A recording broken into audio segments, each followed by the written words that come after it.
Guys, तो हमने पिछले वीडियो में सेल के बारे में देखा था, जिसमें हमने टाइप्स ऑफ सेल, जिसमें प्रोकैरियोटिक सेल और यूकैरियोटिक सेल के बारे में देखा था, और प्रोकैरियोटिक सेल और यूकैरियोटिक सेल की डिफरेंस के बारे में देखा था। इधर के जो आने वाले वीडियो है, हम जो सेल में जो पार्ट्स पाए जाते हैं उनके बारे में स्टडी करेंगे।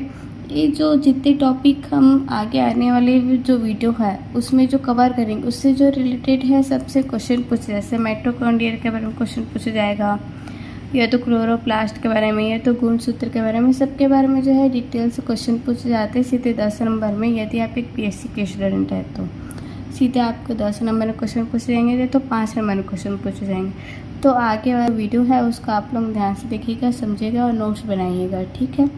अब जो है आज का वीडियो स्टार्ट करते हैं। जो है सबसे पहले जो सेल में पाया जाता है वो है प्लाज्मा मेम्ब्रेन, सेल मेम्ब्रेन, या फिर जीव द्रव्य कला या कोशिका कला, जो भी कहें। तो इसमें हम कौन कौन से टॉपिक अटेंड करेंगे उसके बारे में देखते हैं। सबसे पहले जो है introduction, plasma membrane, fluid mosaic model, function और समरी। इंट्रोडक्शन में जो है सेल के बारे में जो हमने देखा था, जैसे सेल का जो हमने परिभाषा लिखा था, सेल टाइप्स ऑफ सेल, जिसमें आप प्रोकैरियोटिक सेल और यूकैरियोटिक सेल के पास डेफिनेशन यहाँ पर लिखिएगा। देन आप सीधा प्लाज्मा मेम्ब्रेन से स्टार्ट करिएगा, ठीक है। तो मैंने प्लाज्मा मेम्ब्रेन से स्टार्ट किया। आप लोग इसके पहले जो है सेल टाइप्स ऑफ सेल और यूकैरियोटिक सेल के बारे में लिखिएगा थोड़ा बहुत। प्रोकैरियोटिक सेल और यूकैरियोटिक सेल को मतलब जितना मैंने लिखा है उसको थोड़ा सा कम करके लिखिएगा, ठीक है। अब हम स्टार्ट करते हैं प्लाज्मा मेम्ब्रेन से। सभी कोशिकाओं के चारों ओर, चाहे वो प्राणी कोशिका हो या पादप कोशिका, के चारों ओर अत्यंत पतली, लचीली, पारदर्शी झिल्ली पाई जाती है, जिसे प्लाज्मा मेम्ब्रेन कहा जाता है। मतलब कोई भी प्लांट सेल हो या एनिमल सेल, उसके जो चारों ओर जो झिल्ली पाई जाती है, जैसे हमने प्रोकैरियोटिक और यूकैरियोटिक सेल में देखा होता है कि दोनों टाइप की जो सेल है उनमें जो है कोशिका के चारों ओर झिल्ली पाई जाती है, जो उसे सुरक्षा और एक आकृति प्रदान करती है। तो वो जो झिल्ली होती है उसे ही जो कहा जाता है प्लाज्मा मेम्ब्रेन कहा जाता है। जो प्लाज्मा मेम्ब्रेन होती है पतली, लचीली, पारदर्शी होती है, ठीक। ये जो प्लाज्मा मेम्ब्रेन होता है पौधों एवं जीवों दोनों की कोशिकाओं में बाह्य सीमांत है। मतलब जो है ये जो प्लाज्मा मेम्ब्रेन होता है प्लांट और एनिमल दोनों के जो सेल है उनके सबसे बाहर में पाया जाता है। प्रोकैरियोटिक में केवल एक ही प्लाज्मा मेम्ब्रेन पाया जाता है, जबकि यूकैरियोटिक कोशिकाओं में अंतः कोशिका कला भी पाया जाता है। जैसे हमने सेल स्ट्रक्चर में देखा था कि जो प्रोकैरियोटिक सेल होता है उनमें आधे प्रकार का आवरण पाया जाता है। मतलब जो आवरण पाया जाता है उनमें मतलब एक ही प्रकार का आवरण पाया जाता है, जो होता है सेल मेम्ब्रेन या सेल वॉल होता है। उसके बाद जो है यूकैरियोटिक जो कोशिका होती है उनमें जो है दो मतलब बहुत से प्रकार के सेल मेम्ब्रेन पाए जाते हैं, इसके बारे में हमने देखा था। तो जो है अंतर सेल मेम्ब्रेन और बाह्य सेल मेम्ब्रेन ऐसे बटा होते हैं वो, ठीक है। प्लांट में जो है प्लाज्मा मेम्ब्रेन सेल वॉल और साइटोप्लाज्म के बीच में पाया जाता है। सभी कोशिकाओं के चारों ओर अत्यंत पतली, लचीली, अर्धपारगम्य में झिल्ली पाई जाती है, जिसे जीव द्रव्य कला कहा जाता है। जैसे प्लाज्मा मेम्ब्रेन को मैंने बताया कि सेल मेम्ब्रेन कहा जाता है, कोशिका कला कहा जाता है, तो उसको जो है जीव द्रव्य कला भी कहा जाता है। जीव द्रव्य कला कोशिका द्रव्य तथा ऊतक द्रव्य के मध्य में अवरोध का कार्य करते हैं। मतलब कोशिका कला जो है कोशिका द्रव्य, मतलब जो कोशिका द्रव्य जैसे ये कोई सेल है, यहाँ पर जो है साइटोप्लाज्म भरा है, मतलब कोशिका द्रव्य भरा है। तो ये जो है ये जो होगा सेल मेम्ब्रेन होगा, ये जो होगा सेल वॉल होगा। तो जो सेल मेम्ब्रेन होता है वो यहाँ पर मान लीजिए बहुत से सेल का गुच्छा है यहाँ पर, तो इसको कहा जाएगा ऊतक। बहुत से सेलों के समूह को कहा जाता है, मतलब कोशिकाओं के समूह को कहा जाता है ऊतक। मतलब जो ऊतक जो होता है सेल से मिल के बना होता है। तो सेल मेम्ब्रेन होता है वो कोशिका द्रव्य, मतलब ये जो साइटोप्लाज्म यहाँ पर बिखरा हुआ है, और जो ऊतक द्रव्य मतलब ये बहुत से ऊतक मिलके भी बहुत से समूह का निर्माण करेंगे। इसमें बहुत सारा द्रव्य पाया जाएगा इसके आसपास, उनके बीच में क्या करता है अवरोध का काम करते हैं, इसलिए जो दोनों हैं अलग अलग रहें। जो है प्लाज्मा मेम्ब्रेन के स्ट्रक्चर के बारे में देखते हैं कि प्लाज्मा मेम्ब्रेन का स्ट्रक्चर कैसा होता है। अगर हम इलेक्ट्रॉनिक माइक्रोस्कोप से प्लाज्मा मेम्ब्रेन का अध्ययन करें तो हमें निम्न संरचनाएं दिखाई देती हैं। जैसे इस डायग्राम को हम पहले देखते हैं। सबसे ऊपर में जो ये मैंने पत्ते नुमा संरचना, फिर टेढ़ी मेढ़ी जो संरचनाएं दिखाई दे रही है, ये जो सबसे ऊपर में पाया जाता है इसे जो कहा जाता है आउटर लेयर। और ये जो होता है 20 एंगस्ट्रॉम जो है मोटी होती है, और ये जो होती है प्रोटीन की बनी होती है। उसके बाद जो ये जो दोनों लाइन के जो बीच में पाया जा रहा है इसे कहा जाता है मिडिल लेयर। और ये जो होती है 35 एंगस्ट्रॉम मोटी होती है, और ये जो होती है फास्फोलिपिड की बनी होती है।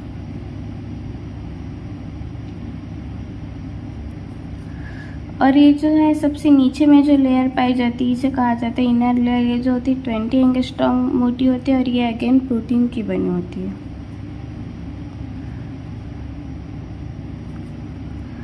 इसके बाद हम जो है इसका थ्योरी के रूप में भी यही देखेंगे। जो 20 एंगस्ट्रॉम मोटी सघन स्तर होती है जो प्रोटीन की बनी होती है, जो ये सबसे बाहर की लेयर होती है।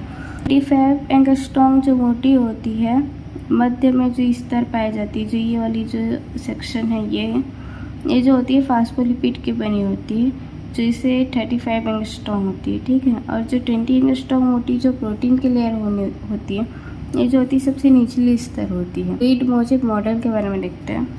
क्या मॉडल जो है निकोलस सेंगर ने दिया था, इनके अनुसार कोशिका कला 4 स्तरों से मिलकर बने थे। मतलब कोई भी जो सेल मेम्ब्रेन है वो जो है 4 स्तरों से मिलकर बने थे, जिनमें ऊपरी स्तर तथा निचली स्तर जो है प्रोटीन की बनी होती है, जैसे हमने प्लाज्मा मेम्ब्रेन के स्ट्रक्चर में देखा। तथा मध्य स्तर में जो है डायमोलिकुलर स्तर होता है, इसमें अध्रुवी सिरे आमने सामने होते हैं। अध्रुवी सिरे मतलब जैसे ये अध्रुवी, ये जो अध्रुवी होते हैं, अध्रुवी सिरे आमने सामने होते हैं। इनका ध्रुवीय भाग पानी द्वारा आकर्षित होता है। जो ये ध्रुवीय भाग होता है जो होता है पानी द्वारा आकर्षित होता है, जबकि अध्रुवीय भाग जो होता है पानी द्वारा प्रतिकर्षित होता है। यही जो होता है फ्लूइड मोज़ेक मॉडल होता है। इसी जो है निकोलस तथा सेंगर ने दिया था। इसकी स्ट्रक्चर में देखेंगे तो ये जो ऐसे लंबा लंबा स्ट्रक्चर दिखाई दे रहा है, ये जो होता है प्रोटीन होता है।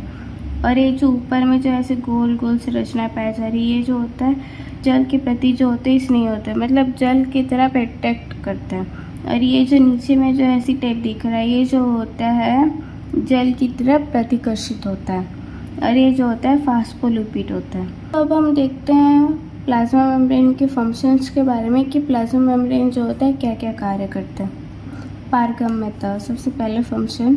कोशिका कला पतली लचीली होती है, जो कोशिका के अंदर पदार्थों को आने जाने देती है, जिसे पारगम्यता कहा जाता है।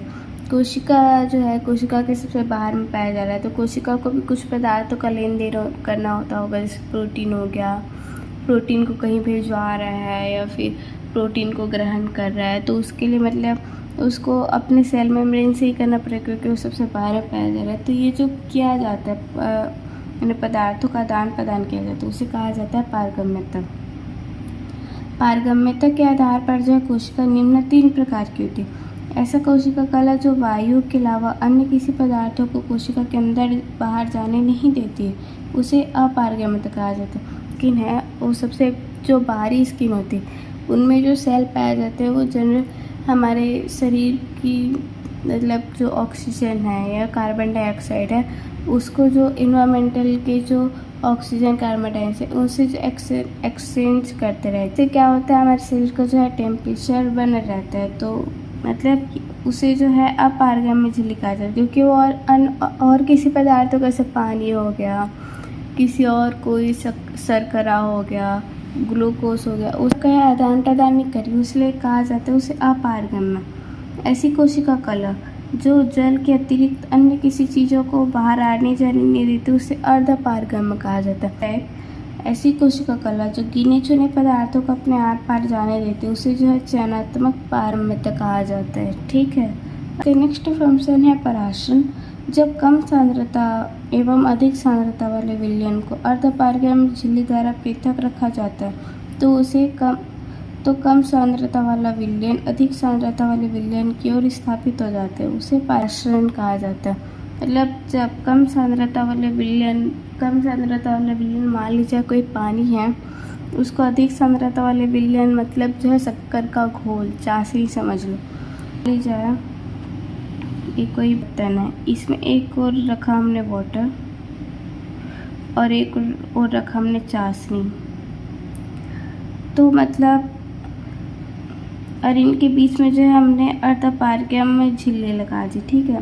तो कम सांद्रता वाला विलयन मतलब जो पानी, अधिक सांद्रता वाले विलयन मतलब जो चाशनी अर्धपारगम झिल्ली द्वारा पृथक रखा जाता है। तो कम सांद्रता मतलब जो वाटर है, और जो अधिक सांद्रता वाले विलयन मतलब चाशनी की ओर विस्थापित होता है। मतलब जो वाटर है वो चाशनी की ओर ऐसे जाते जाएगा, उसे जो है पराशरण कहा जाता है। मतलब जो वाटर है कम सांद्रता वाला विलयन चाशनी की ओर, जो अधिक सांद्रता वाले उसकी ओर जो जाता है उसे पराशरण कहा जाता है। जब जल कोशिका के अंदर से बाहर जाता है, मतलब जो ये जो सेल है इसके अंदर से जो है कोई पदार्थ कोशिका के अंदर से बाहर जाता है तो उसे जो है बाह्य पराशरण कहा जाता है। तथा जब जल कोशिका के बाहर से अंदर आता है, मतलब बाहर से जो है अंदर आ रहा है, तो उसे कहा जाता है अंतःपराशरण। देखते हैं सक्रिय परिवहन। जब कोशिका कला से विलेय पदार्थों को आर पार आने जाने के लिए ऊर्जा की आवश्यकता होती है तो उसे कहा जाता है सक्रिय परिवहन। जब कोशिका सेल मेम्ब्रेन के आर पार कोई भी पदार्थ को आने जाने के लिए ऊर्जा की आवश्यकता पड़े, मतलब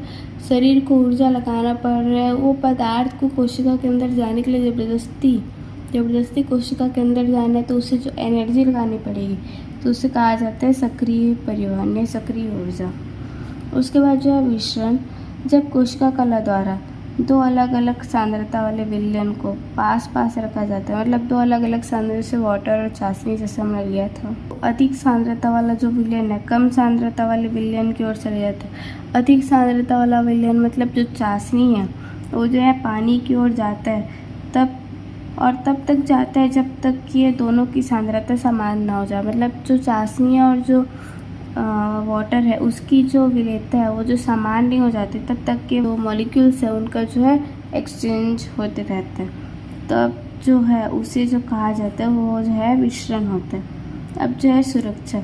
कोशिका कला जो है यह सेल मेम्ब्रेन कोशिका के सबसे बाहर में पाया जाता है। इस कारण जो है ये किसी भी कोशिका का सुरक्षात्मक आवरण प्रदान करता है तथा उस कोशिका को मतलब एक निश्चित आकार प्रदान करता है, ठीक है। अब जो है मिलते हैं नेक्स्ट वीडियो में। आप लोग ये वीडियो लेक्चर को जो है ध्यान से समझिएगा, इससे रिलेटेड जो है क्वेश्चन पूछे जाते हैं।